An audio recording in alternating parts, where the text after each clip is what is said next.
Good evening and welcome to episode 6 of Your Questions and Dr. Lamba's Response. The first question is from Michael McKellen. And Michael McKellen wants to have my opinion about the debate that was yesterday. Was it up to the mark or not? And what are my comments on that? Well, let's be very honest. Yesterday's interview was really in a bad. And we saw all the three leaders were clearly not prepared for the debate. They indulged in a talk which was baloney, full of baloney. The worst was May. Just above her was Jagmeet, and marginally better was Andrew Scheer. Justin had not participated. So the first debate shows the three leaders full of baloney. They misrepresented facts. They gave wrong figures. They drew wrong conclusions. They were only interested in hoodwinking, misleading the electorate. When Jagmeet says that Justin Trudeau gave $12 billion to the wealthiest corporation so they could buy corporate jets and limousine, nothing can be farther from truth. He bought a pipeline for $4.4 billion, yes. But then do we know how much the saving would be in transportation of the fuel and making oil cheaper and competitive? It's not only the cost, immediate cost, but the long-term benefit. We have to give the devil his due. I know Trudeau has been wrong, but here, for once he was right. And where he is right, Jagmeet is criticizing him. As a matter of fact, according to Professor of Economics at University of Calgary, Trevor Tomei, that pipeline, if and when built, would shrink the price difference from Alberta from anywhere around the world. So we become more competitive. What's wrong with that? Andrew Scheer again talked baloney, fake news, when he said that 90% of the carbon tax was exempted because the large emitters were there. I don't expect a prospective prime minister to indulge in such loose talk. There is an exemption for some emitters, but that's a part of the output-based pricing system. And that was designed to keep Canadian companies competitive. So basic facts which are in the favor of our economy were twisted. Elizabeth Way talked absolutely wrong when she suggested that SNC-Lavalin, since they have indulged in corruption, should now do the community service. Wow. According to Mathan, a professor of law, he said no judge will give such an order. And it's absolutely illegal to have a punishment directed at the betterment of a completely unrelated third party.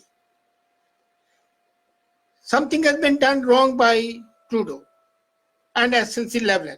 Well, how is it that the community service should be done by the indigenous workers?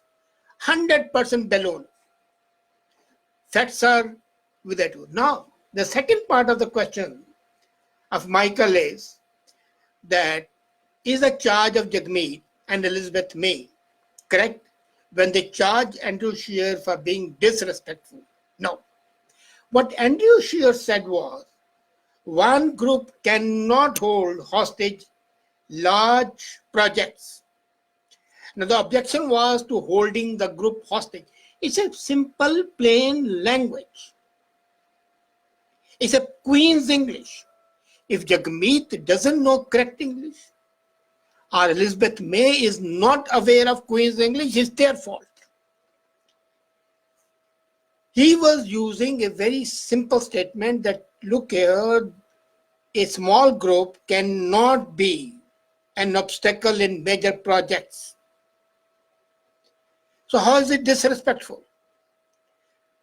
Jagmeet very clearly said his objection was to saying holding hostage as if they are robbers. No, they're not robbers. But holding hostage is a term where which you can use for any situation. English language doesn't have one meaning. Its terminology is much too fast. Jagmeet possibly thinks in Punjabi and then translates that Punjabi into English. Elizabeth May purposely, intentionally misleads. The whole purpose of condemning Scheer was that they had to do it. It was possibly a compulsion, a need to criticize Andrew Scheer, and so what better way? They also criticized him for having his jet. You see, the political discourse should be decent, civilized, and well-reasoned. It should be logical, based on facts. Interloping facts with a fiction, stating facts which are wrong, is not acceptable. And that is why it's not desirable to accept those things.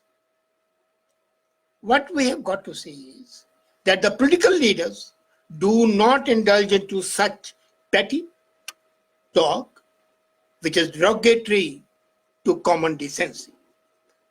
I think, Michael, your question is answered. Next is a question by Samuel Beckett from 24 Pargana. And he says very clearly that the fines imposed in India are too much, excessive. Why? He's forgetting one major thing. The government responsibility is to protect the life and the limb.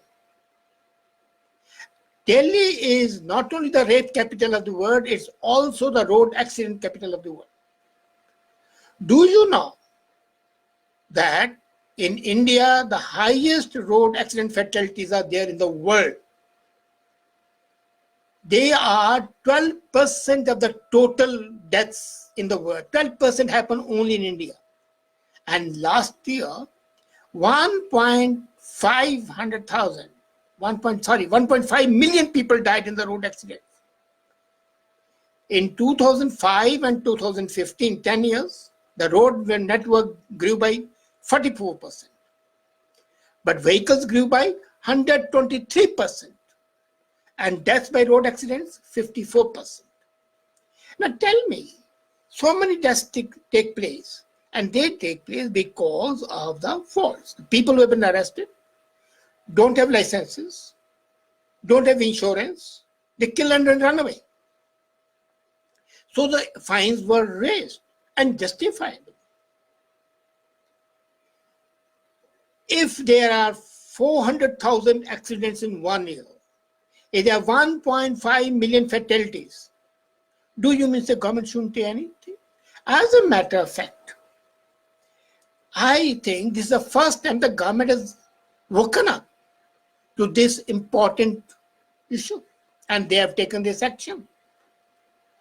And one thing more, which the critics forget, that in the whole statement and the whole activity, there's a technology upgrade also.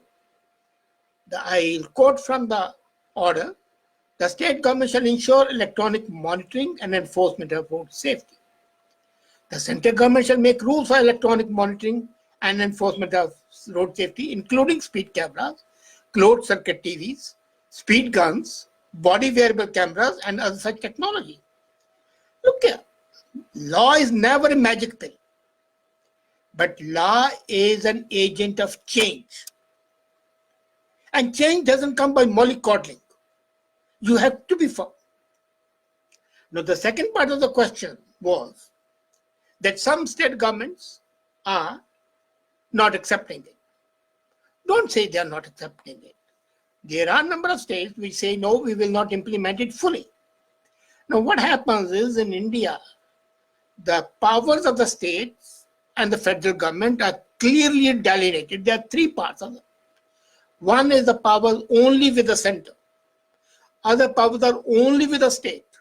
And there's a third group, which is called the concurrent, in which both the federal and the provincial governments have powers. But if the two orders are passed, one contradicting the other, then the final order to be accepted would be the federal order, not the provincial order.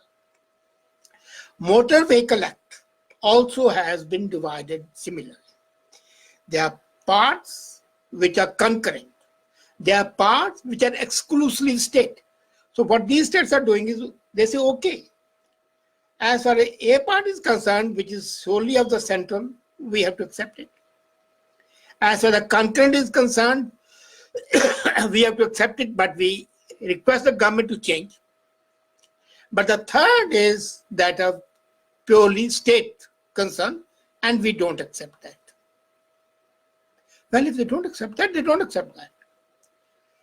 Government, the federal government cannot do anything. They have got to ensure that they would not be able to control the deaths. As a matter of fact, the public outcry should not be against the fines. It should be outcry why the fines were not there for a long time. I hope your question is answered. And the third question is by Surjit Sundarat. How to increase or improve my vocabulary and I use the proper words? Well, improving vocabulary is not an overnight job. But it's not a job which cannot be done. There are two parts of it. One is learning new words. The second is using those words. When you learn two words, try to learn one word every day and use it. You remember I had tried to give some words. Even in one of my comments, I had used two words and people didn't know the meaning. So I purposely used it in my idea of the day so that people can understand it. So the best thing is to read the classic writers, not the Feminas and the film fairs and the trash magazines where the editors don't know what correct English is. Read classics. You would come across the words which are so powerful, so meaningful, and then use those words. Use them repeatedly. Every day use them. Use them in a manner that they become a part of your thinking process. And when those words become a part of your thinking process, then your vocabulary will increase and your way of expressing your ideas through those words would be better. I think that would be great if you can do it. And as I said, it's just a matter of practice. Nothing is impossible. I hope, Surjit, you'll start learning one word every day. Start reading Shakespeare. Start reading Bacon. Start reading Sophocles, Euripides. Start reading Aristotle, Plato, Dostoevsky, Thomas Mann, Ortega y Ortega. The list is endless.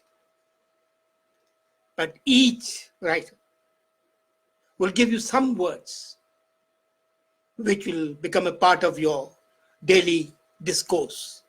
And then you have got to use them.